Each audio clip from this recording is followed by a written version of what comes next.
بما ان حضرتك بتقولي الاكل، هل ادخال الاكل للطفل بشكل بدري او متاخر هو بيضر الطفل طبعا في المستقبل؟ طبعا، لان مثلا العناصر الغذائيه الموجوده في اللبن مختلفه عن العناصر الغذائيه الموجوده في حاجات تانية. والالبان مثلا، لبن نفسه، اللبن، تدخين اللبن هو الكلام المفروض انه بعد السنه.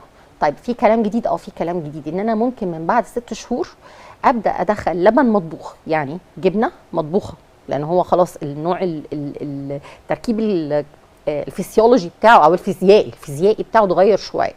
او زبادي، ان انا ادخل له حاجات بسيطه، تطعيم يعني حاجات بسيطه.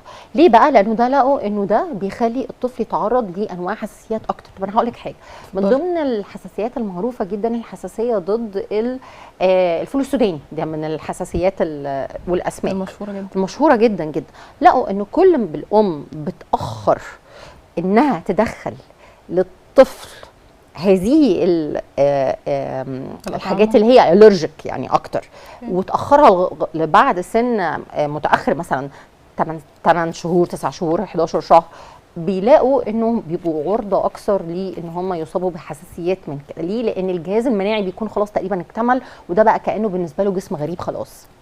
فلا بطعم بحاجات معينه في سن معين. بالظبط. لو هنتكلم بقى على الفطام السليم، المفروض ان الام عندنا قاعدتين مهمين وذهبيتين. اولا، ما تبدايش بحاجه مسكره، ما تبدايش بفاكهه.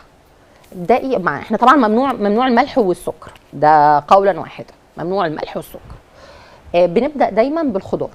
ليه الخضار؟ لان الخضار طعمه، انت لو دخلتي للطفل حاجه مسكره فانت عودتيه ان هو ياخد حاجه مسكره، مش هيقبل، هيرفض الخضار قولا واحدا.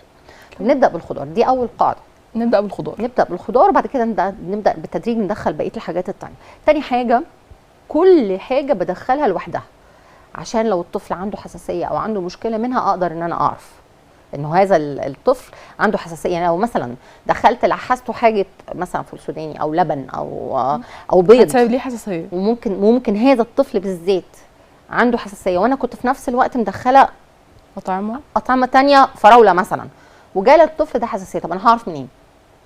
هعرف منين المشكله؟ النوع الطعام اللي عمل حساسيه. فدايما بندخل نوع لوحده ونستنى 2 3 واكرر تاني نفس هذه الاطعمه واشوف.